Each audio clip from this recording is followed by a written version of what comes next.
ऐसा नहीं है कि सिर्फ बेगूसराय जिला के लोग और कोई एक कास्ट के, एक कम्युनिटी के, सारे कम्युनिटी के, सारे कास्ट के, सारे धर्म के जो भी लोग विकास वैभव को चाहने वाले हैं, पूरे बिहार से अपनी गाड़ी से, अपनी रिसोर्सेस, वो खुद कहते हैं कि जब भोपाल में 8वीं कक्षा में वो पढ़ते थे तो भोपाल के उस स्कूल के उनके उनके सहपाठी उन्हें बिहारी कह के चिढ़ाते थे, जो उनको अच्छा नहीं लगता। उनका राजनीति का कोई इस तरह का परिलक्षित अभी तक तो नहीं हुआ है, लेकिन उनका ये है कि नहीं, राजनीति ही है। पुलिस अधिकारी में आईपीएस बन के आते हैं, बड़े बड़े पढ़े लिखे लोग आते हैं, आईएएस होते हैं, पढ़े लिखे लोग आते हैं, जज जो होते हैं वो पढ़े लिखे लोग होते हैं। तो एमपी एमएलए उस लेवल के लोग पढ़े लिखे होंगे, तभी इस समाज को सही तरीके से समझ सके। वो 8वीं क्लास का वो जो अपमान सहना और इस तरह से यहाँ तक आना, फिर वो यूपीएससी किए, वो यूपीएससी करने के पहले उन्हें कई मल्टीनेशनल कंपनी में उनका नौकरी लगा। पटना सिटी एसपी से रातों रात ट्रांसफर करके बोला गया कि आप रातों रात चले जाइए बगहा, आप रुकिए मत यहाँ। वो बगहा जाके, उस समय बगहा की जो हालात थी, कोई किसान अपने खेतों में खेती नहीं कर पाता था, डकैतों का बोलबाला। सैकड़ों की संख्या में गरीब महिलाएं, वंचित लोग, मतलब जिनके शरीर पे पूरी तरह अच्छे से कपड़े भी नहीं थे, उस तबके के लोग सैकड़ों की संख्या में इनके दफ्तर के बाहर बैठे हुए। कोई लाइन लगा के नहीं बैठे हुए, सबको बजाते बैठाया गया था और एक एक करके उसके परेशानियों को ये सुन रहे थे और तत्काल प्रभाव से उसकी परेशानियों को दूर कर रहे हैं। बीते 10 दिसंबर को बेगूसराय में एक बड़ी जनसभा को संबोधित करते हुए दिखे आईपीएस विकास वैभव, बिहार के शायद सबसे चर्चित अधिकारियों में से एक, जिनका पब्लिक लाइफ में एक बड़ा फैन फॉलोइंग है। लेट्स इंस्पायर बिहार नाम की एक संस्था है जिसे वो चलाते हैं। कई गरीब बच्चों से लेकर बुजुर्ग से लेकर बिहार के हर जरूरतमंद तक पहुंचने का उनका प्रयास रहता है। 10 दिसंबर के दिन बेगूसराय में जो सभा को संबोधित कर रहे थे, उसमें उन्होंने बिहार की सांस्कृतिक विरासत से लेकर बिहार के मौजूदा स्थिति तक पे अपना पक्ष रखा है। बेगूसराय के बीहट गांव से जहां से विकास वैभव आते हैं, वहीं से अमित सिंह बिलोंग करते हैं और हमारे साथ मौजूद हैं इस वक्त, बीजेपी के नेता भी हैं। सर, अभी तो थे ही उस रैली में जो विकास वैभव कर रहे थे। एक आईपीएस ऑफिसर को आप इस तरह से संबोधन करते हुए देख रहे हैं बेगूसराय में, भूमिहार जाति से आते हैं। मैं उनकी जाति का जिक्र इसलिए कर रहा हूं क्योंकि बेगूसराय भूमिहारों का गढ़ माना जाता है। क्या उद्देश्य था ये जो पूरा आयोजन किया गया, इसका उद्देश्य आपको क्या लग रहा है जो विकास बाबू की? देखिए, आपने उनका भाषण सुना होगा और कई बार उनका वीडियो प्रचारित होते रहता है। वो बेशक एक आईपीएस ऑफिसर है, लेकिन आप अगर आईपीएस ऑफिसर बनने के पहले के उनके थोड़े जीवन के बारे में समझ लीजिए।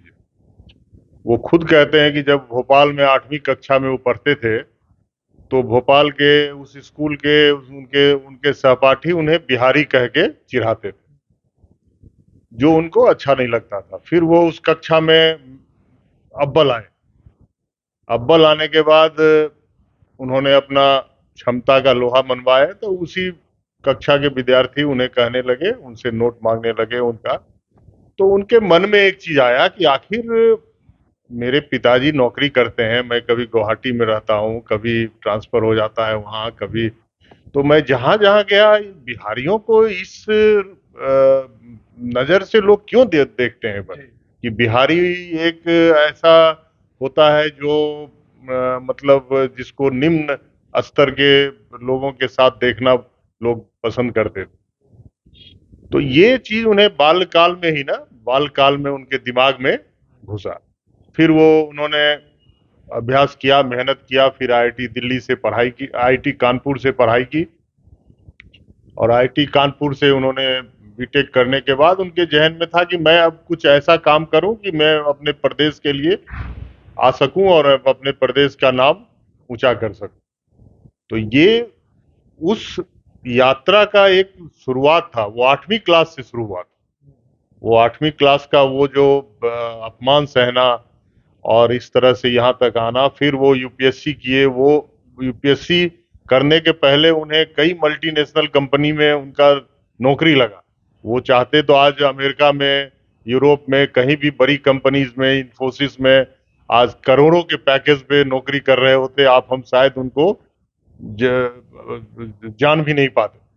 लेकिन उन्होंने उस तरह की जीवन को ठुकरा के वो यूपीएससी के एग्जाम में आए, ये सोच के कि मैं अव्वल आऊंगा और बिहार में जन सेवा करूंगा। तो फिर वो आईपीएस बने, आईपीएस में भी अच्छा रैंकिंग था, उन्हें बिहार कैडर मिला और आईपीएस में उनकी पहली पोस्टिंग से ही जनता के बीच वो नामी गिरामी एक आईपीएस ऑफिसर के रूप में बोल्ड अफसर के रूप में जाने लगे। तो ये जो निरंतर उनका प्रयास रहा, ये जनता के बीच में, वो ऐसा नहीं है कि आज है, वो जनता के बीच में एएसपी दानापुर थे, उस वक्त भी लोग उन्हें मालाओं से लाद दिया करता था। उसके बाद कहलगांव के पास एक जगह में एएसपी बने, वहां भी उनकी लोकप्रियता बढ़ती गई। पटना सिटी एसपी थे तो कई किडनैपिंग केसों का उन्होंने उद्भेदन किया। उसके बाद उन्हें पटना सिटी एसपी से रातों रात ट्रांसफर करके बोला गया कि आप रातों रात चले जाइए बगहा, आप रुकिए मत यहाँ। वो बगहा जाके, उस समय बगहा की जो हालात थी, कोई किसान अपने खेतों में खेती नहीं कर पाता था, डकैतों का बोलबाला था और बगहा एक पुलिस जिला हुआ करता था वो।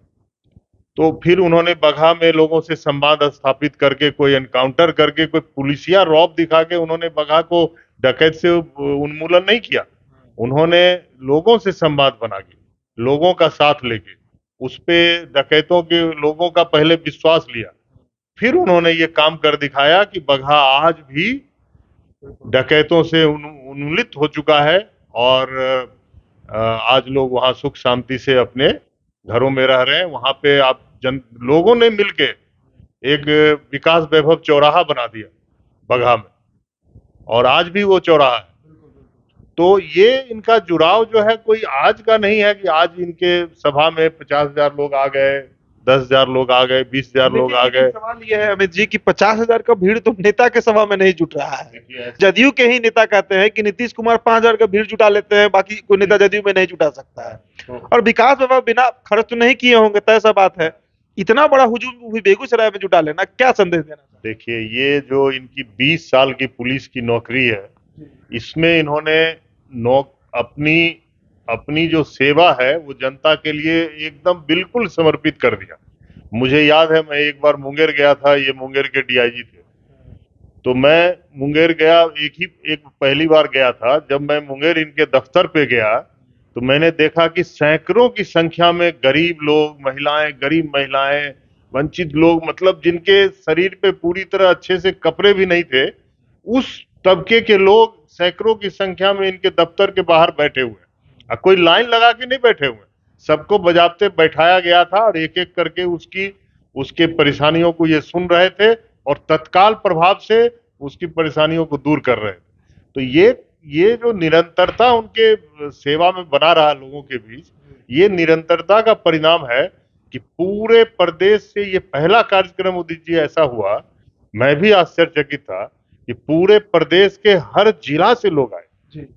ऐसा नहीं है कि सिर्फ बेगूसराय जिला के लोग और कोई एक कास्ट के, एक कम्युनिटी के, सारे कम्युनिटी के, सारे कास्ट के, सारे धर्म के जो भी लोग विकास वैभव को चाहने वाले हैं, पूरे बिहार से अपनी गाड़ी से, अपनी रिसोर्सेज से, जो स्कूल है स्कूल वालों ने बस दिया, जो बस चलाने वाले हैं उन्होंने अपना बस दिया, जिसके पास जो भी चीज देने को है उन्होंने इसमें अपना पूरा समर्पित करके इस रैली को इस सफलतम स्थिति तक पहुंचाया।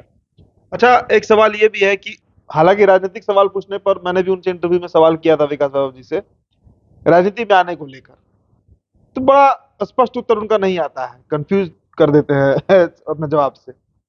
2024 के मई तक क्या दृश्य दिख रहा है आप लोगों को बेगूसराय में? एक आईपीएस अधिकारी के तौर पर ही वो बने रहेंगे या बेगूसराय वो लड़ते हुए दिखेंगे किसी भी राजनीतिक पार्टी के सिंबल पर? क्या वहां का माहौल क्या है? देखिए, उनका एक चीज और कहना है, वो हमेशा कहते रहते हैं कि इस जो दुर्जन लोगों से समाज को उतना घाटा नहीं है, उतना परेशानी नहीं है जितने सज्जन लोगों के निष्क्रियता से। ये आप जब भी सुने होंगे, वो जरूर बोलते हैं। तो उनका राजनीति का कोई इस तरह का परिलक्षित अभी तक तो नहीं हुआ है, लेकिन उनका यह है कि नहीं, राजनीति ही है। पुलिस अधिकारी में आईपीएस बन के आते हैं, बड़े बड़े पढ़े लिखे लोग आते हैं, आईएएस होते हैं, पढ़े लिखे लोग आते हैं, जज जो होते हैं वो पढ़े लिखे लोग होते हैं। तो एमपी एमएलए उस लेवल के लोग पढ़े लिखे होंगे, तभी इस समाज को सही तरीके से समझ सकेंगे। तो पढ़े लिखे लोगों का अगर राजनीति में आना होता है, एक विकास वैभव ही नहीं है, ऐसे और भी कई पीछे से आपको आने वाले दिनों में दिखाई देंगे, जो कि सामाजिक काम करते करते वो अपने शिखर तक पहुंचे हैं। ऐसे एक दो चार और हैं जो समय आते आपको दिखेगा। तो विकास वैभव ने एक रास्ता दिखाया, विकास वैभव ने ये दिखाया कि नहीं, अगर आप कोशिश करेंगे, आप अगर ठान लेंगे तो कुछ भी मुमकिन नहीं है। परिवर्तन बगहा में हुआ, परिवर्तन रोहतास में हुआ, परिवर्तन और भी जगह हुआ, तो यहाँ भी परिवर्तन होगा। और हमारे जो उनका एक और फोकस है कि भाई बिहार में जो 9 करोड़ युवा हैं 18 साल से लेकर 30 साल, उन युवाओं को स्वरोजगार तब तक नहीं मिलेगा जब तक कि उद्यमिता की बिल्कुल विकसित नहीं होगा। तो ये सारी चीजों को लेके वो लोगों के बीच निरंतर बने रहते हैं। और ऐसे व्यक्तित्व हैं जो एक भयानक, मतलब एक एक्सट्रीम लेवल के ईमानदार, इसमें कहीं कोई शक शंका नहीं। तो लोगों को पसंद आते हैं। अब जब लोगों को पसंद आएंगे तो फिर वो कहीं भी जा सकते हैं, कुछ भी कर सकते हैं। जनता क्या चाह रही है बेगूसराय के? अभी तो वहां के स्थानीय है, लोकल लोगों के मूड को समझ रहे हैं। देखिए, बेगूसराय की जनता तो इनकी बिल्कुल फैन है। ये जो करेंगे बेगूसराय की जनता इनके साथ है और इन पे विश्वास है।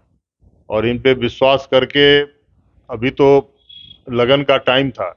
उदित जी वो जीडी कॉलेज का प्रांगण जो संख्या बल दिखाई दी थी, उससे डबल संख्या बल दिखाई देती।